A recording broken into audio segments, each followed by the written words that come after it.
So sa ating phase 1 system planning, so the requirements gathering phase involve conducting a preliminary investigation to evaluate business opportunities and IT related issues. So dito, so sa system planning is may requirements gathering tayo. Wherein pumunta tayo sa ating client, then nag-conduct tayo ng investigation or nag-create tayo ng mga interview questions para i-evaluate yung IT related issues doon sa kanilang lugar. So for example, doon sa hardware is yung manual inventory at walang calculation of sales. So a feasibility study was conducted to assess cost, benefits, and recommend appropriate actions based on operational, technical, economic, and timing factors.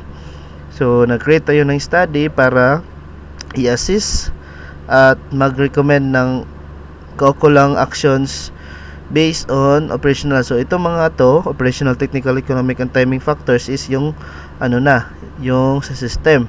So para ma-assess natin yung system na ating i-create na need ng client. So initiated the phase by formally requesting a plan to develop a point of sale system from the owner. So nung pumunta tayo sa sa location ng client, so we request the plan to develop or nagplano tayo para mag-create ng point of sale doon sa system kasi wala silang proper inventory of products at yung calculation of sales or kung paano i-calculate yung sales nila.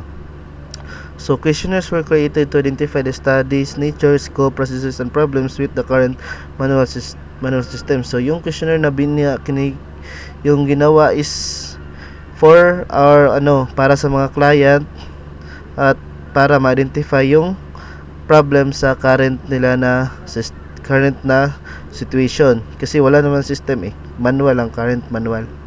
So next is the phase concluded with preliminary investigation reports outlining the reasons for satisfying the client needs. So nung nag-create ng investigation, so